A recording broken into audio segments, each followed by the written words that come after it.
Iran, Russia ഈ രണ്ട് രാജ്യങ്ങളുടെയും ബന്ധത്തെ സംബന്ധിച്ച് നോക്കുകയാണെങ്കിൽ 2022 മുൻപ് 22 ശേഷം ഇങ്ങനെ രണ്ട് രീതിയിൽ നമുക്ക് വേർതിരിക്കാൻ സാധിക്കും. അതും റഷ്യയുടെ ഉക്രൈൻ യുദ്ധത്തിൽ അല്ലെങ്കിൽ സ്പെഷ്യൽ മിലിറ്ററി ഓപ്പറേഷനിൽ റഷ്യ ഇന്നുവരെയും ഡ്രോൺസ് ഉപയോഗിച്ച് ഉക്രൈനെ വിറപ്പിക്കുകയാണ്, അല്ലെങ്കിൽ വളരെ കുറഞ്ഞ ചിലവിൽ ഉക്രൈന്റെ എയർ ഡിഫൻസ് സിസ്റ്റത്തെ ഡ്രെയിൻ ചെയ്തുകൊണ്ടിരിക്കുകയാണെങ്കിൽ അതിന് പ്രധാനപ്പെട്ട കാരണം മറുവശത്തുള്ള ഇറാനാണ്. കാരണം അവരുടെ പക്കലുള്ള ഷാഹി ഡ്രോൺസ് നൽകി റഷ്യക്ക് വലിയൊരു സഹായം ചെയ്തു. ആ ഡ്രോൺസ് ഉപയോഗിച്ചാണ് റഷ്യ ഉക്രൈൻ യുദ്ധത്തിൽ ഉക്രൈനിൽ വലിയ നാശം വിതയ്ക്കാൻ റഷ്യക്കായത്. ഈ സാഹചര്യത്തിൽ ഇറാന് അമേരിക്ക ഒരു വലിയ പ്രശ്നമാണ്. റഷ്യയും അമേരിക്കയും ഒരിക്കലും ഒത്തുപോവുകയും ഇല്ല.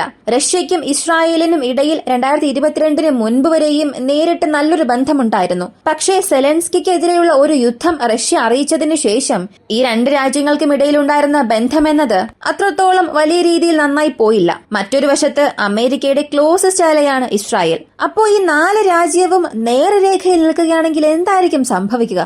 ഇസ്രായേൽ അമേരിക്കയുടെ ക്ലോസസ്റ്റ് അലയായി മാറുകയാണെങ്കിൽ ഇറാന് മറ്റു മാർഗമില്ല, റഷ്യയുടെ ഒരു ബെസ്റ്റ് ഫ്രണ്ടായി ഇമ്പോർട്ടന്റ് അലയായി തന്നെ മാറണം. അതിനായിട്ടുള്ള ഒരു വഴിയാണ് ഇപ്പോൾ വന്നത്. 2025 ഒരു എഗ്രിമെന്റ് ഈ രണ്ട് വിഭാഗങ്ങൾക്കും ഇടയിൽ സൈൻ ആവുകയും 2045 വരെ ഇത് നീളുകയും ചെയ്യും. ഏതാണ്ട് 20 വർഷത്തോളം. 20 വർഷവും കഴിഞ്ഞ് ഈ രണ്ട് രാജ്യത്തിന്റെ സുരക്ഷ, ഈ രണ്ട് രാജ്യത്തിന്റെ വ്യാപാരം ഇവയെ അടുത്ത ഘട്ടത്തിലേക്ക് കൊണ്ടുപോകാൻ പോകുന്ന ഒരു എഗ്രിമെന്റ് ആണിതെന്ന് പറയാം. സിറിയയിൽ റഷ്യയുടെ ബേസസ് എത്രത്തോളം ഇമ്പാക്ട് ആണോ സൃഷ്ടിച്ചത്, അതിലും വലിയൊരു ഇമ്പാക്ട് അല്ലെങ്കിൽ പല മടങ്ങ് ഇമ്പാക്ട് ഈ ഒരു ഡീൽ വഴി ഇറാനിൽ റഷ്യ ചെയ്യാൻ പോവുകയാണ്. ഇവയെല്ലാം ഈ വീഡിയോയിലൂടെ വിശദമായി അറിയാം.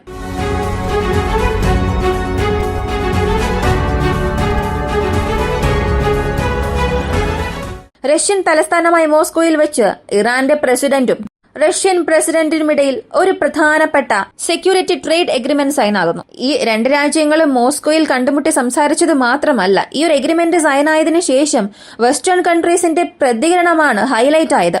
കാരണം ഈ രണ്ട് വിഭാഗങ്ങൾക്കിടയിൽ അവസാനമായി ഇങ്ങനെ ഒരു എഗ്രിമെന്റ് സൈൻ ആയത് 2001 2021 അത് കാലഹരണപ്പെട്ടു. ഇതിനിടയിൽ ഈ 2001-2021 കാലയളവിൽ ഈ 20 വർഷത്തെ കാലയളവിൽ റഷ്യയ്ക്കും ഇറാനും ഇടയിൽ പ്രധാനപ്പെട്ട സുരക്ഷാ കരാറുകളൊന്നും തന്നെ സൈൻ ആയിട്ടില്ല. കഴിഞ്ഞ കാലത്തിലുണ്ടായ ഡോക്യുമെന്റ് എന്നത് ട്രേഡിനെ അടിസ്ഥാനമാക്കിയും പ്രധാനപ്പെട്ട ചില സാങ്കേതിക വിദ്യ രണ്ട് രാജ്യങ്ങൾക്കും ഇടയിൽ ഷെയർ ചെയ്യുന്നതിനെ കുറിച്ച് മാത്രമായിരുന്നു.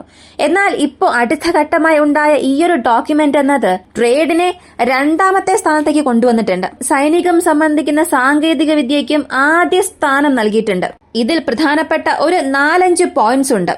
മുഴുവൻ ഡോക്യുമെന്റ്സിലും ഹൈലൈറ്റ് ആയി പറയണമെങ്കിൽ ഈ 5 പോയിന്റ്സ് ആണ്. അവ ഓരോന്നായി നമുക്കറിയാം. ഇതറിയുന്നതിന് മുൻപ് എന്തുകൊണ്ട് റഷ്യ ഈ ഡീൽ ആവശ്യമായി വരുന്നു എന്നുള്ളത് നമ്മൾ അറിയണം. ഈ ഡീലിനെ ഒരു വശത്തുകൂടെ നോക്കിയാൽ റഷ്യ ഇറാനെ യൂസ് ചെയ്യുന്നത് പോലെ തോന്നും, മറുവശത്ത് നോക്കിയാൽ ഇറാൻ റഷ്യ യൂസ് ചെയ്യുന്നത് പോലെ തോന്നും. എന്നാൽ സത്യം എന്തെന്ന് ചോദിച്ചാൽ ഈ രണ്ട് വിഭാഗത്തിനും ഒരാൾക്ക് മറ്റൊരാൾ ഉപകാരം എന്നതുപോലെ തന്നെ മിഡിൽ ഈസ്റ്റിലുള്ള ഡിഫൻസ് പാറ്റേണിനെ തന്നെ മാറ്റാൻ കഴിവുള്ള ഒരു ഡീലാണിതെന്ന് പറയാം. അപ്പോൾ റഷ്യയെ സംബന്ധിച്ച് മിഡിൽ ഈസ്റ്റിൽ അവർക്ക് പ്രധാനപ്പെട്ട യാതൊരു ഹോൾഡിംഗും ഇല്ല. എപ്പോഴാണോ സിറിയയെ വിട്ട് അവർ പുറത്തേക്ക് വരാൻ തുടങ്ങിയത് അപ്പോൾ തന്നെ അവിടെ ഉണ്ടായിരുന്ന അവളുടെ ഹോൾഡിംഗ് നഷ്ടമായി. മിഡിൽ ഈസ്റ്റിൽ സിറിയയിൽ അവർക്കുണ്ടായിരുന്ന ഇമ്പാക്ട് പോലെ മറ്റ് സ്ഥലങ്ങളിൽ നൽകണമെന്നുണ്ടെങ്കിൽ അതിനുള്ള ഒരേയൊരു വഴി ഇറാൻ ഇൻഫ്ലുവൻസ് ചെയ്യുക മാത്രമാണ്. ഇറാനെ സംബന്ധിച്ച് അമേരിക്കയുടെ സാമ്പത്തിക ഉപരോധം കാരണം ബാധിക്കപ്പെട്ട ഒരു രാജ്യം, സാമ്പത്തിക ഉപരോധം കാരണം ഒരു രാജ്യം എത്രത്തോളം തിരിച്ചടികൾ നേരിടാൻ കഴിയുമെന്നുള്ളതിന് നമുക്ക് രണ്ട് രാജ്യങ്ങളെ ഉദാഹരണമായി പറയാം. ഒന്ന് നോർത്ത് കൊറിയ, മറ്റൊന്ന് ഇറാൻ. കാരണം അത്രത്തോളം പല വർഷങ്ങളായി സാമ്പത്തിക ഉപരോധത്തിൽ ഉണ്ടായിരുന്നിട്ടും ഒരു രാജ്യം എങ്ങനെ ഉയർന്നു വന്നു, ഒരു രാജ്യം എത്രത്തോളം ആ രാജ്യത്തെ സ്റ്റേബിളാക്കി നിർത്താൻ സാധിച്ചു എന്നുള്ളതിന് ഉദാഹരണം ഇറാനെ പറയാം. അവർക്കുള്ളിൽ ഒരു 1008 പ്രശ്നം ഉണ്ടായിരുന്നാലും അമേരിക്കയുടെ ഇത്രയും സാമ്പത്തിക ഉപരോധത്തെയും മറികടന്നു വന്നു. ഏകദേശം ഇപ്പൊ അമേരിക്കയുടെ ഈ സാമ്പത്തിക ഉപരോധ റൂൾ ബുക്കിൽ ഒരു 100 റൂൾ ഉണ്ടെന്ന് നിങ്ങൾ ചിന്തിക്കുക. അതിൽ 80ഓളം ഇറാനിൽ നൽകിയിട്ടുണ്ടായിരുന്നു. അത്രത്തോളം ഉണ്ടായിട്ടും അവർ ഇത്രത്തോളം വളർന്നു എന്നുണ്ടെങ്കിൽ അതിന് അവരുടെ ബ്ലാക്ക് മാർക്കറ്റ് സ്ട്രാറ്റജിയും അവരുടെ റിവേഴ്സ് എഞ്ചിനീയറിംഗ് എന്ന സാങ്കേതിക വിദ്യയും അവിടെ വലിയ രീതിയിൽ അവർക്ക് കൈകൊടുത്തിട്ടുണ്ട്. ഇപ്പൊ റഷ്യക്ക് ഈ 2022 ഉക്രൈൻ യുദ്ധത്തിൽ ഇറാൻ നൽകിയ ഒരു വലിയ സഹായം അല്ലെങ്കിൽ ഒരു വലിയ തന്ത്രപരമായ നേട്ടം എന്നത് ഷാഹി ഡ്രോൺസ് ആയിരുന്നു. ഇന്ന് വരെയും അത് ഉപയോഗിക്കുന്നുണ്ട്. അതൊരു വലിയ ടോപ്പിക്കാണ്, നമ്മൾ അതിനെക്കുറിച്ച് ഒരുപാട് അറിഞ്ഞിട്ടുണ്ട്. എന്നാൽ അതേസമയം റഷ്യയുടെ പക്കൽ നിന്നും ഇറാൻ എന്താണ് ലഭിച്ചത്? റഷ്യയ്ക്കും ഇറാനും ഇടയിൽ 2023 ഒരു സുപ്രധാന കരാർ ഒപ്പിട്ടിരുന്നു. ഈ 2023 കരാർ അവസാനിച്ചതിനു ശേഷം 24 ആദ്യമായി അവരുടെ ചാര ഉപഗ്രഹത്തെ അവർ ബഹിരാകാശത്തേക്ക് അയച്ചു. അതുകൂടാതെ ലൈസൻസ് വാങ്ങി ഷാഹിദ് ഡ്രോൺസ് റഷ്യ നിർമ്മിക്കാനും തുടങ്ങി. അടുത്ത 2 മാസത്തിൽ തന്നെ ഫട്ട എന്ന് വിളിക്കപ്പെടുന്ന ആദ്യത്തെ ഹൈപ്പർസോണിക് മിസൈലിനെയും മിഡിൽ ഈസ്റ്റിൽ ഒരു രാജ്യം നിർമ്മിച്ച് അത് ടെസ്റ്റ് ഫയറും ചെയ്ത് കാണിച്ചു. ഇത് ഒരു ഇസ്രായേലിന് മുന്നറിയിപ്പ് നൽകുന്നത് പോലെ. ഇങ്ങനെ ഇവരുടെ ഈ പരസ്പര സഹായം അതോടുകൂടി അവസാനിച്ചില്ല. ഇപ്പൊ നമുക്ക് ഈ 5 പോയിന്റ്സ് അറിയാം. ഇതിൽ ആദ്യം അറിയേണ്ടത് മ്യൂച്വൽ അസിസ്റ്റൻസ് എഗെയിൻസ്റ്റ് അഗ്രഷൻ.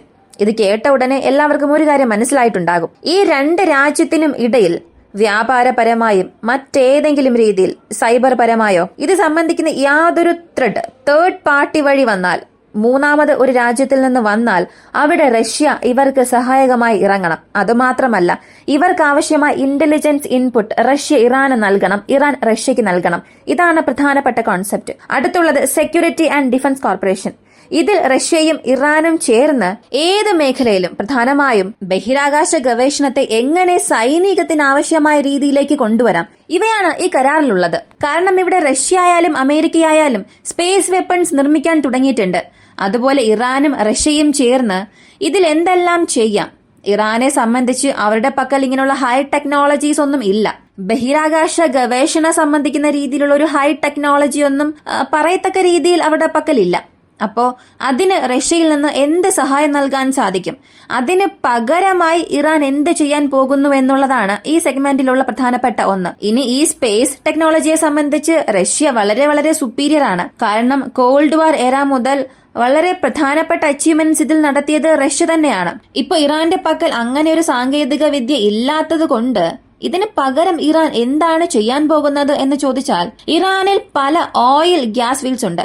ഇതിന്റെ ഒരു പ്രധാനപ്പെട്ട ഷെയർ ഈ മിഡിൽ ഈസ്റ്റിൽ ഷെയർ ചെയ്യുന്ന പ്രധാനപ്പെട്ട പൊസിഷനിൽ റഷ്യയുടെ കമ്പനീസിന് ഇടം നൽകണം. ഇങ്ങനെ നൽകുന്നത് വഴി ഇറാന്റെ പക്കലുള്ള പ്രധാനപ്പെട്ട critical elements, rare earth elements ഇറാനിൽ ഒരുപാട് സ്ഥലങ്ങളിലുണ്ട്. പ്രധാനമായും ലിഥിയം റിസർവ് എന്നത് ഇറാന്റെ 3-4 പ്രദേശങ്ങളിൽ ലഭിക്കുന്നുണ്ട്. അതിനായിട്ടുള്ള ആക്സസും അത് ട്രേഡ് ചെയ്യാനുള്ള, അത് ഉപയോഗിക്കാനുള്ള ഒരു അനുവാദം റഷ്യക്ക് നൽകണം. ഇപ്പോ ഈ 2 രാജ്യങ്ങളും ഇതിലൂടെ ചെയ്യുന്നത്, ഞാൻ നിന്നെ സഹായിക്കും, നീ എന്നെയും സഹായിക്കണം, ഇങ്ങനെയുള്ള ഒരു മ്യൂച്വൽ എഗ്രിമെന്റിലേക്ക് കൊണ്ടുവന്നിട്ടുണ്ട്. മൂന്നാമതായി ഉള്ളത് കോമ്പാക്ടിംഗ് ഷെയർഡ് ത്രെറ്റ്സ്. അതായത് 2 വിഭാഗത്തിനും ഇടയിൽ പൊതുവായ ശത്രുവുണ്ട്.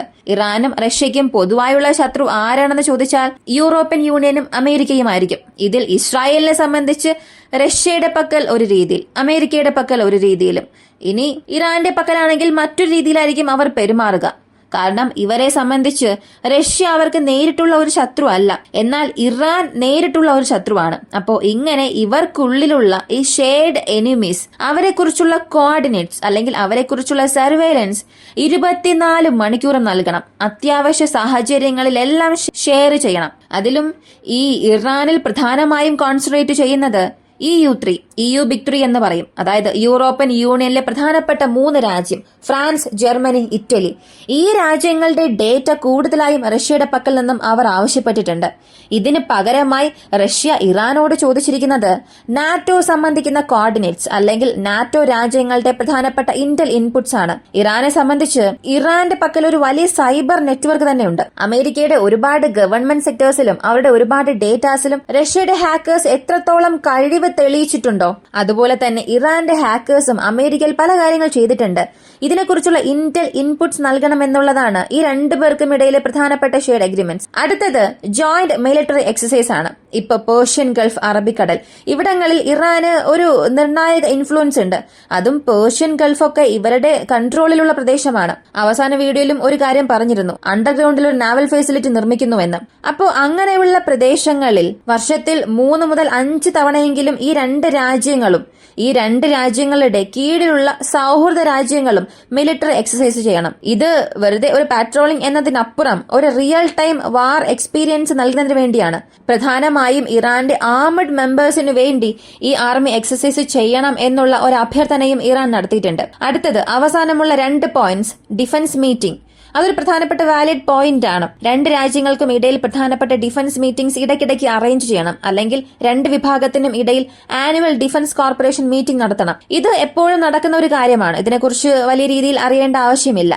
അവസാനം അറിയേണ്ടത് prevention of third party entry അല്ലെങ്കിൽ കൗണ്ടറിംഗ് നാറ്റോ ത്രെറ്റ്സ്. ഈ പ്രിവെൻഷൻ ഓഫ് തേർഡ് പാർട്ടി എന്ന് പറഞ്ഞു, ഇതൊരു വാലിഡ് സ്റ്റേറ്റ്മെന്റ് അല്ല.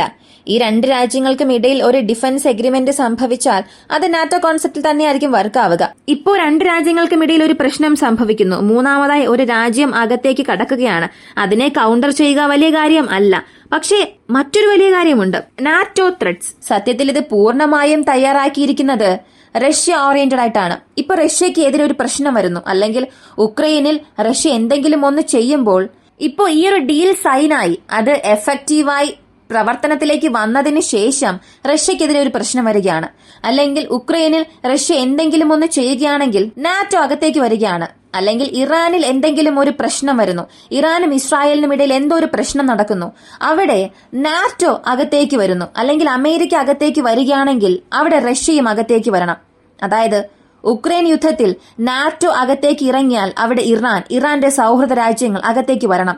ഇതേ സാഹചര്യത്തിൽ ഇറാനുള്ളിൽ അമേരിക്ക അകത്തേക്ക് വന്നാൽ റഷ്യയുടെ സൗഹൃദ രാജ്യങ്ങൾ എല്ലാവരും വരണം. അതായത് ഈ ഒരു സെക്യൂരിറ്റി പാക്കിൽ മറ്റാരെങ്കിലും ചേരണമെന്ന് ആഗ്രഹിച്ചാൽ, മറ്റേതെങ്കിലും രാജ്യം റഷ്യയെ സഹായിക്കണമെന്ന് ആഗ്രഹിച്ചു വരികയാണെങ്കിൽ ഇവരെല്ലാവരും അകത്തേക്ക് വരണമെന്നുള്ള ഒരു പ്രധാനപ്പെട്ട പോയിന്റും ഇതിൽ ചേർത്തിട്ടുണ്ട്. ഇങ്ങനെ കമ്പൈൻഡായി ഈ ഒരു ഡീൽ രണ്ട് വിഭാഗത്തിനും ഇടയിൽ സൈൻ ആയിട്ടുണ്ട്. ഇത് നമ്മൾ കേൾക്കുമ്പോൾ ഒരു സാധാരണ ഡീൽ, ഇവരതൊക്കെ ചെയ്തിട്ടുണ്ട്, ഇങ്ങനെ ഒരു ഐഡിയ വരും. പക്ഷെ എന്നെ സംബന്ധിച്ച് ഇതിൽ പ്രധാനപ്പെട്ട രണ്ട് പോയിന്റ് ആണുള്ളത്. ഒന്നാമത്തേത്, ഇറാൻ അവരുടെ ട്രേഡ് വെസ്റ്റേൺ കൺട്രീസിനെ മുഴുവനെയും എതിർത്ത് റഷ്യയുമായി കൂടുതൽ ട്രേഡ് ചെയ്യണമെന്ന് ആഗ്രഹിക്കുന്നു. കാരണം വെസ്റ്റേൺ സാക്ഷൻസ് ഒരു പരിധി വരെ മാത്രമേ ഇറാനെ കൊണ്ട് താങ്ങാനാകൂ. അതിന് പകരം ഇറാൻ റിവേഴ്സ് എഞ്ചിനീയറിംഗിൽ മികവ് പുലർത്തുന്നുണ്ട്. ഒരുപക്ഷെ നിങ്ങൾക്ക് ചൈനയെ പറയാം റിവേഴ്സ് എഞ്ചിനീയറിംഗ് ചെയ്യുന്നതിൽ അവർ വലിയ പുലിയാണെന്നൊക്കെ. എന്നാൽ യഥാർത്ഥ കോമ്പാക്ട് എക്സ്പീരിയൻസ്, റിയൽ ടൈമിൽ ലഭിക്കുന്ന വെപ്പൺസും ഇറാനെ പോലെ റിവേഴ്സ് എഞ്ചിനീയറിംഗ് ചെയ്യുന്ന കഴിവ് ഇന്ന് വരെയും ചൈനയുടെ പക്കൽ ഉണ്ടോ എന്ന് പോലും അറിയില്ല. കാരണം അത്രത്തോളമാണ്. ഇറാന്റെ പക്കലുള്ള ഒരു 10 വെപ്പൺസ് എടുത്താൽ അതിൽ 8 അമേരിക്കയുടെ ഒരു കോപ്പി ക്യാറ്റ് ആയിരിക്കും. കോപ്പി ക്യാറ്റ് എന്ന് പറഞ്ഞാൽ ചൈന ചെയ്യുന്നത് പോലെ ഡിസൈൻ അതുപോലെ ചെയ്യുന്നതല്ല പറയുന്നത്. അമേരിക്കയുടെ വെപ്പൺസ് അതുപോലെ തന്നെ പഠിച്ച് അതുപോലെ തന്നെ നിർമ്മിക്കും. അങ്ങനെ ഒരു കോൺസെപ്റ്റ് ആണ്. ഇങ്ങനെ ഇറാൻ റഷ്യയെ സഹായിക്കും. അതുപോലെ റഷ്യ ഇറാനുള്ളിൽ ക്യാഷ് ഫ്ലോ അധികമാക്കും. ഇപ്പോ ഇറാന്റെ പ്രോക്സീസ് എല്ലാം മുഴുവനായും നാശത്തിന്റെ മുനമ്പിലാണുള്ളത്. ഹമാസിന്റെ അവസ്ഥ, അല്ലെങ്കിൽ ഹിസ്ബുള്ളയുടെ അവസ്ഥ, ഇവരെല്ലാവരും മോശമായ അവസ്ഥയിലേക്ക് തള്ളപ്പെട്ടുകൊണ്ടിരിക്കുകയാണ്. വേഴ്സ്റ്റ് സിനാരിയോ ഫേസ് ചെയ്യുകയാണ് ഇസ്രായേലിന്റെ ഈ ഒരു സ്ട്രൈക്കിന് ശേഷം. ഇവരെല്ലാം പഴയ ഫ്ലോയിലേക്ക് കൊണ്ടുവരണമെന്നുണ്ടെങ്കിൽ ഇറാനിൽ ക്യാഷ് വെള്ളം പോലെ ഒഴുകണം. ഇത് എത്രത്തോളം സർക്കുലേറ്റ് ആകുന്നു അത്രത്തോളം മാത്രമേ അവരുടെ ആവശ്യങ്ങൾ അവർക്ക് പൂർത്തീകരിക്കാൻ സാധിക്കൂ. ബ്ലാക്ക് മാർക്കറ്റ് എന്നത് ഇവിടെ മറ്റൊരു ചാപ്റ്റർ ആണ്. അപ്പോൾ സ്പേസ്, ഡിഫൻസ്, എനർജി സെക്ടർ കൂടാതെ പ്രധാനമായി മിഡിൽ ഈസ്റ്റിൽ റഷ്യയ്ക്ക് ഒരു വലിയ ഇൻഫ്ലുവൻസ്. റഷ്യയുടെ വെപ്പൺസിനെ ഇറാന്റെ ടെക്നോളജിയിലൂടെ മാറ്റുന്നതിനും ഈ രണ്ട് വിഭാഗവും ഇപ്പൊ തന്നെ തയ്യാറായിട്ടുണ്ട്. ഗാസ വാറിനെ സംബന്ധിച്ച് ഇറാന്റെ ഇൻഫ്ലുവൻസ് അവിടെ ഇല്ലായിരുന്നു. ഹിസ്ബുള്ളയുടെ പക്കൽ ഒരു പരിധിവരെയും ഇറാന്റെ ഇൻഫ്ലുവൻസ് അറിയാൻ സാധിച്ചു. സീസ് ഫയറും കൊണ്ടുവന്നു. ഇപ്പൊ ഗാസയിൽ സീസ് ഫയർ കൊണ്ടുവന്നതിനു ശേഷം ഇസ്രായേലിന്റെ മുഴുവൻ ശ്രദ്ധയും ഇറാന്റെ ന്യൂക്ലിയർ സൈറ്റ്സിലേക്ക് പോയിട്ടുണ്ട്. ഇതിനെക്കുറിച്ച് നിങ്ങൾ എന്താണ് കരുതുന്നത്? ഇത് അടുത്ത് ഏത് ഘട്ടത്തിലേക്കായിരിക്കും പോവുക? നിങ്ങളുടെ അഭിപ്രായം കമന്റിൽ പറയുക. പ്രധാനമായും ഇതിൽ ആരായിരിക്കും വിജയിയാവുക? ഇതിനെക്കുറിച്ചുള്ള നിങ്ങളുടെ അഭിപ്രായങ്ങളും നിർദ്ദേശങ്ങളും കമന്റിൽ പ്രതീക്ഷിക്കുന്നു. വീഡിയോ ഇഷ്ടമായാൽ ലൈക്ക് ചെയ്യുക. ഇതുപോലുള്ള വീഡിയോസ് കാണാൻ താല്പര്യമുള്ളവരാണ് നിങ്ങളെന്നുണ്ടെങ്കിൽ ഇപ്പൊ തന്നെ വോയിസ് ഓവിക്ക് സബ്സ്ക്രൈബ് ചെയ്യുക. മറ്റൊരു വീഡിയോയുമായി വീണ്ടും കാണാം.